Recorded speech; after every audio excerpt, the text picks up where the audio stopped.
आखिर कौन थी नर्मदा? क्या है नर्मदा जयंती का रहस्य? कब पड़ रही है नर्मदा जयंती 2023 में? ये सारी बातें आज आप और हम इस वीडियो के माध्यम से दोस्तों जानने वाले हैं। आप लोगों को बता दें कि भारत में 7 प्रमुख नदियां हैं। इन्हीं में से एक है नर्मदा नदी। इसी नर्मदा नदी से जुड़ा है नर्मदा जयंती, जिसे हर साल देश के विभिन्न हिस्सों में मनाया जाता है। मगर क्या आप जानते हैं कि नर्मदा जयंती क्यों मनाई जाती है? अगर नहीं तो चलिए आज इस लेख के माध्यम से, इस वीडियो के माध्यम से, आपके और हमारे अपने विचारों के माध्यम से जानते हैं नर्मदा जयंती के बारे में। पहले तो दोस्तों मैं आप लोगों को बता दूं कि नर्मदा जयंती इस वर्ष 2023 में 28 जनवरी 2023 को मनाई जाएगी। 27 जनवरी सुबह 9 बजे से लेकर 28 जनवरी सुबह 8:45 बजे तक इसका समय रहेगा। नर्मदा जयंती कब और क्यों मनाई जाती है, सबसे बड़ी बात तो ये है दोस्तों, हर साल माघ के महीने में शुक्ल पक्ष की सप्तमी को नर्मदा जयंती मनाई जाती है। मान्यता है कि माँ नर्मदा की श्रद्धा भाव से पूजा करने से मनुष्य के जीवन में सुख और वैभव का आगमन होता है और उसके सभी कष्ट दूर होते हैं। इस दिन माँ नर्मदा की पूजा करने से आपको मनोवांछित फलों की प्राप्ति होती है। भारत में नर्मदा जयंती को एक त्योहार की तरह मनाया जाता है। इस दिन माँ नर्मदा के जन्म दिवस को काफ़ी भव्य रूप में मनाया जाता है और नर्मदा के तटों को दुल्हन की तरह सजाया जाता है। जी हाँ दोस्तों, ये वो देश है जहाँ मिट्टी, पत्थर, पेड़ पौधों से भी ईश्वर की तरह प्यार किया जाता है। इसीलिए हमारा देश विश्व गुरु कहलाया करता था। नर्मदा जयंती के दिन माँ नर्मदा की पूजा करने के लिए सर्वप्रथम स्नान करके साफ वस्त्र धारण करें। इसके बाद माँ नर्मदा को चुनरी और श्रृंगार का सामान अर्पित करें। फिर उन्हें फल, फूल, मिठाई आदि भी चढ़ाएं। इसके साथ ही इस दिन हवन करने का भी विधान है। नर्मदा जयंती के दिन माँ नर्मदा की परिक्रमा करना भी बहुत शुभ माना जाता है और ज़रूरी माना जाता है। प्रचलित मान्यताओं के अनुसार माँ नर्मदा के गंगा के तट पर कई वर्षों तक भगवान शिव की तपस्या की थी। उनकी तपस्या से प्रसन्न होकर भगवान शिव वहाँ प्रकट हुए और उन्हें वरदान मांगने को कहा। तब माँ नर्मदा ने भगवान शिव से वरदान मांगा कि चाहे प्रलय ही क्यों ना आ जाए, लेकिन मेरा नाश किसी भी परिस्थिति में ना हो।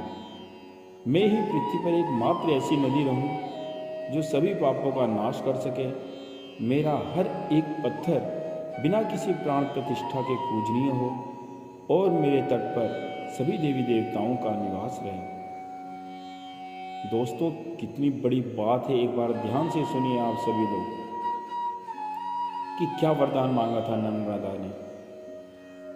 जब शिव शंकर प्रकट हुए और बोला उन्हें वरदान मांगने के लिए, तब माँ नर्मदा ने भगवान शिव से वरदान मांगा। मैं एक बार रिपीट कर रहा हूँ कि चाहे प्रलय ही क्यों ना आ जाए, लेकिन मेरा नाश किसी भी परिस्थिति में नहीं होना चाहिए।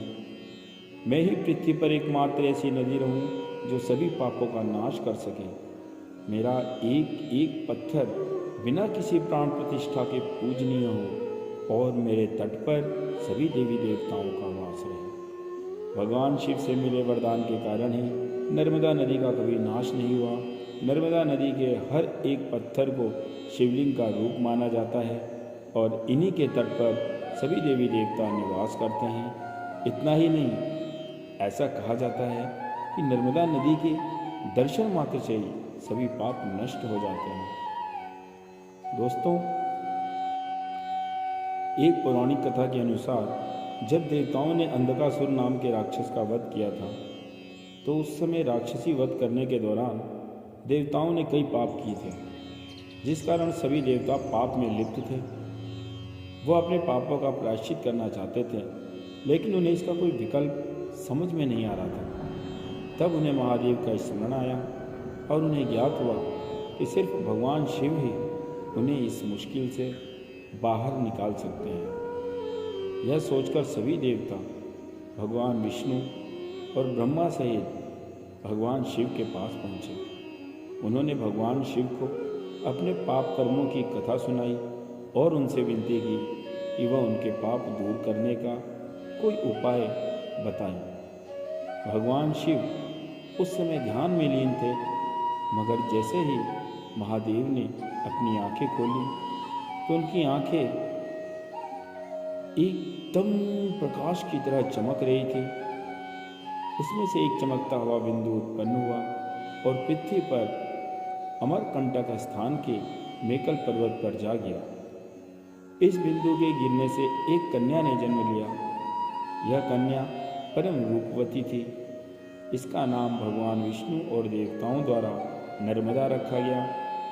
इस तरह भगवान शिव ने सभी देवताओं के अनुरोध पर नर्मदा नदी को उनके पापों का नष्ट करने के लिए उत्पन्न किया था।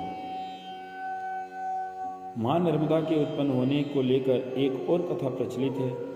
इसके अनुसार एक दिन भगवान शिव तपस्या में लीन थे, तब उनके शरीर से पसीना निकलने लगा, जो इतना अधिक था कि वह एक नदी के रूप में बहने लगा। वही नदी नर्मदा कहलाई। तो यह थी नर्मदा जयंती की संपूर्ण जानकारी।